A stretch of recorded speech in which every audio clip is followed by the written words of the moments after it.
Hello नमस्कार दोस्तों, स्वागत है आप सभी का फ्यूचर फर्स्ट क्लासेस के यूट्यूब चैनल पर। दोस्तों, आज के इस वीडियो में हम जो चेंजमेंट हुआ है शिक्षा राजस्थान शिक्षा विभाग का, उसको लेकर चर्चा करेंगे। उससे जो आगामी समय में जो राजस्थान में आरपीएससी की ग्रेड फर्स्ट की जो वैकेंसी आएगी उसमें क्या प्रभाव पड़ सकता है, उन बातों को लेकर आज के हम इस वीडियो में बात करेंगे। मोस्टली जो ये शिक्षा का जो नियम था, जो 1970-71 के आसपास जो पुरानी स्थितियाँ थी उस अनुसार चल रहा था सब कुछ। तो अब लगभग 50 साल बाद इसमें चेंजमेंट हुआ है।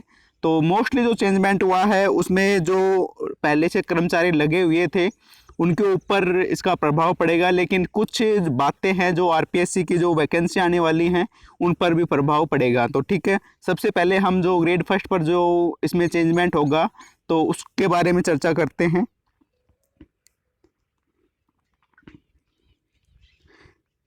इसमें जो 7th नंबर का जो पॉइंट है इसमें आप देख सकते हो, ये जो है ये आरपीएससी का जो ग्रेड फर्स्ट का जब है तो उसमें क्या था कि मोस्टली जो पोस्ट ग्रेजुएशन में जो सब्जेक्ट होता था और बीएड है, ठीक है, पीजी हो आपके पास, ठीक है, पीजी और प्लस आपके पास में यदि बीएड है, ठीक है, तो आप जिस विषय से आपने पीजी की है, पोस्ट ग्रेजुएशन की है, तो आप उस सब्जेक्ट में लेक्चरर बन जाते थे, ठीक है। लेकिन अब क्या होगा, यदि आप उस विषय में ग्रेजुएशन हो तभी आप पीजी बीएड और उस विषय में क्या होनी चाहिए, ग्रेजुएशन होनी चाहिए आपके पास, जब भी आप इस विषय में जिस विषय से आपने पीजी किया है उस विषय में आप लेक्चरर बन पाएंगे, ठीक है, स्कूल एजुकेशन पर, ठीक है।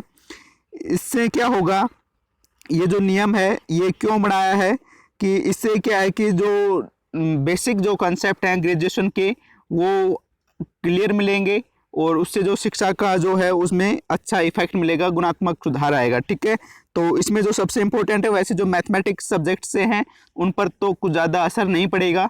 मोस्टली जो लोग हैं आर्ट के जो हैं उन पर ज़्यादा इसका असर पड़ेगा, ठीक है।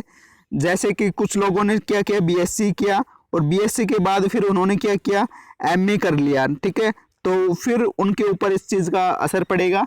तो मेरा सुझाव है, यदि आप ऐसा किया हुआ है, आपने अलग अलग आपके जो सब्जेक्ट हैं पोस्ट ग्रेजुएशन में अलग है और ग्रेजुएशन में अलग अलग है, तो आप एडिशनल कर सकते हैं, ठीक है, उस सब्जेक्ट में आप एडिशनल कर सकते हैं। एक साल में आपका जो है एडिशनल सब्जेक्ट, जिस सब्जेक्ट में आप करना चाहेंगे उसमें आपका एडिशनल हो जाएगा, ठीक है। उसके बाद जो पॉइंट है आरपीएससी ग्रेड फर्स्ट का, उसमें है एक पॉइंट और है जो थर्ड ग्रेड से संबंधित है। पहले अभी क्या था, वर्तमान में 3 वर्ष की सेवा पंचायत स्तर पर देनी पड़ती थी, ठीक है। आपका यदि रिट के द्वारा या थर्ड ग्रेड के द्वारा सिलेक्शन हो जाता था तो 3 वर्ष की सेवा आपको देनी होती थी, उसके बाद आपका वो प्रमोशन होता था, ठीक है। लेकिन अब 3 वर्ष की जो सेवा है उसका विलोपन किया गया है, कभी भी आपका प्रमोशन किया जा सकता है, ठीक है।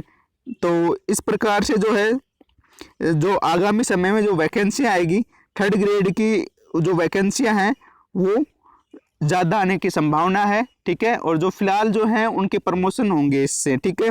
तो आप इसमें देख सकते हैं कि पंचायत राज विभाग में तृतीय श्रेणी अध्यापकों के पदों पर रिट के माध्यम से नियमित रूप से भर्ती की जा सकेगी, ठीक है। तो अब जो रिट पर जो भर्ती आया करेगी रिट के थ्रू वो ज़्यादा से ज़्यादा आया करेगी, टाइम टू टाइम आने की संभावना है, ठीक है। तो इनका जो प्रमोशन है वो जल्दी हो जाएगा, 3 वर्ष का जो नियम था वो इसको चेंज कर दिया गया है, ठीक है। और सबसे लास्ट में सबसे इम्पोर्टेंट जो पॉइंट है इसमें ये है, ठीक है, इसमें है कि जो आपका एग्जाम होगा आरपीएससी का उसमें 40% आपका क्या रहेगा, अनिवार्य रहेगा। कुछ एससी एसटी और जो ईडब्ल्यूएस के जो फॉर्म हैं उनके क्या रहेगी, इसमें छूट मिलने देखने को मिल सकती है आपके लिए, ठीक है। तो इससे क्या है कि अब जो फिलहाल जो सिचुएशंस थी उसमें नेगेटिव मार्किंग यदि किसी के आ रहे थे तो भी वो टीचर्स बन जाते थे, ठीक है। तो अब इस पर रोक लगेगी और जो है इसमें लिखा भी हुआ है कि ऋणात्मक अंक वाले अभ्यर्थियों पर रोक लगेगी, ठीक है। तो इस हिसाब से जो एजुकेशन का सिस्टम है वो थोड़ा सुधार आएगा और उसमें अच्छे रिजल्ट आगामी समय में अपने को देखने को मिल सकते हैं, ठीक है। बाकी के जो अपडेट्स हैं वो जो कर्मचारी लगे हुए हैं उनकी जो प्रमोशन वगैरह है, वाइस प्रिंसिपल के जो पद बनाए जाएंगे उन चीज़ों को लेकर है। यदि आप इस पूरी जो है इस नियमावली जो चेंजमेंट हुआ है, इसको यदि आप पीडीएफ चाहते हैं तो आप हमारा जो टेलीग्राम चैनल है आप ज्वाइन कर सकते हैं, लिंक आपको डिस्क्रिप्शन बॉक्स में मिल जाएगा। और इसकी जो पीडीएफ का जो लिंक है वो भी आपका डिस्क्रिप्शन बॉक्स में मिल जाएगा, ठीक है। तो आप वहाँ से इसको देख सकते हैं। और यदि आपने अभी तक सब्सक्राइब नहीं किया है तो आप सब्सक्राइब कर लीजिए। आगामी समय में जब भी ग्रेड फर्स्ट की वैकेंसी आएगी तो हम भरपूर कोशिश करेंगे आपको अच्छे से अच्छा स्टडी मटेरियल उपलब्ध करवाने की। और सभी प्रकार के लेटेस्ट अपडेट और स्टडी मटेरियल के लिए आप हमें टेलीग्राम और यूट्यूब पर ज़रूर ज्वाइन कर लें। सभी जो लिंक्स हैं वो आपको डिस्क्रिप्शन बॉक्स में नीचे मिल जाएंगे। Thank you very much. मिलते हैं नेक्स्ट वीडियो में। जय हिंद, जय भारत, वंदे मातरम।